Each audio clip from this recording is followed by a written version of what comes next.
All right, John, welcome to the room. Let's get started with our first questions from Anthony Dasher and then Allison Mastrangelo. Hey, John, good to see you today. You hear a lot about, how teams, tend to play better when they've got a chip on their shoulder.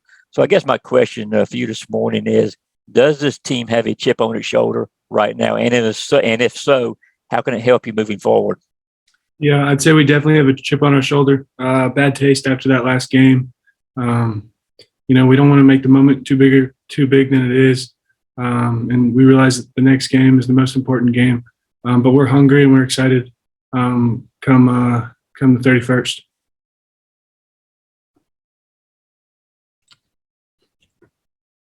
Hey, John, I was more so curious, after your experience of being in the Peach Bowl last year, what can you take from that going into this Orange Bowl game, just with dealing with the atmosphere, nerves, big stage for this game? Yeah, that was definitely a big stage. And I think a bunch of players came out and performed well. And I think during that game, we handled adversity well. And that's going to be a big key to this game.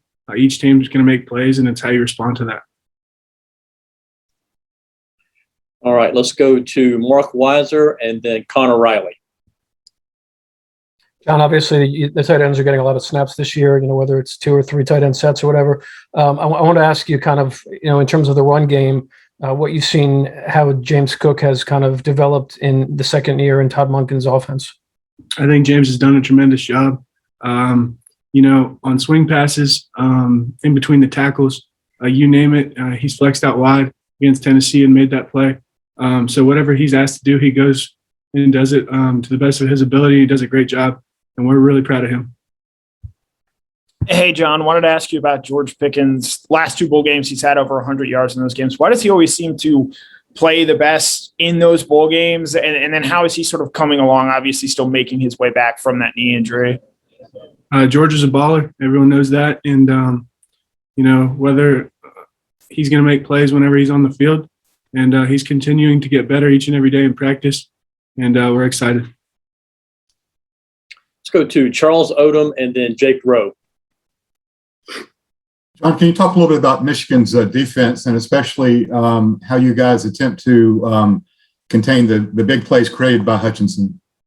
Yeah, it's going to be a challenge. One thing about Michigan is they have a ton of experience, a senior-led defense. So it's going to be a challenge. They have a big front seven, and just going through SEC games, we played against big front sevens. So I think we're going to be up for the challenge. John, I wanted to ask if you guys started actually working on them specifically yet, and if you have, who's kind of playing that role of Aiden Hutchinson? Yes, we have played against, we have schemed for Michigan, and then Marlon Dean, Chaz Chambliss. There's so many great players on our scout team that we go against. But they've been rotating guys, but those are the 2 main guys that I've gone against that are emulating him. Let's go to Palmer Toms and then Lance McCurley. Yeah, John, y'all talk about getting the bad taste out of your mouth from the last game. What are the couple of things, if there are a couple, that y'all want to improve, with the time off? I'd say mainly the execution. There were times in that Alabama game where, we were making uncharacteristic errors that we don't usually make. And those are things that we saw in film and we're going through in practice and we're correcting them. And I think, that's going to show. Hey, John, can you elaborate on some of those uncharacteristic errors that you just mentioned? Stuff in the run game, missed spots. So basically the center, say we all go to the left and you should have gone one more spot. And that's not on the center, but that's on the whole O-line, tight ends, quarterbacks. And then from there, just blocking on the perimeter, we always can be better. And then routes.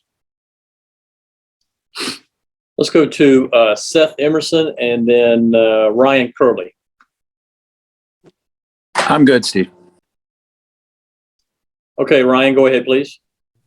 Hey, John, what's life like for you guys? There's no school. Most of the students aren't on campus. How different is it preparing for this bowl game?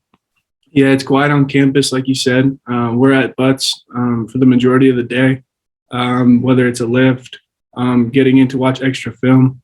A lot of it's on your own, so you come and go. But yeah, practice, lots of walkthroughs. And, it's nice being with the team, having just our focus is with the team in Michigan. All right, we've got time for a couple of follow-up questions with John. If you have one, just feel free to jump right in.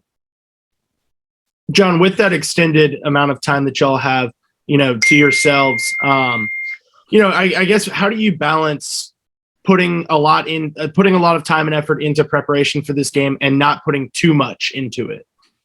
Yeah, I think that's a great point.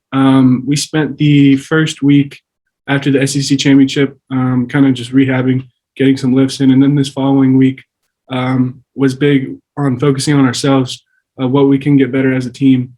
And then recently we switched our focus to Michigan. And we're going to go through a Monday, Tuesday, Wednesday, Thursday, typical game-like week. But like you said, we for a week or so, we focused on ourselves. We had team runs to get acclimated to the temperature that's going to be in Miami and so on.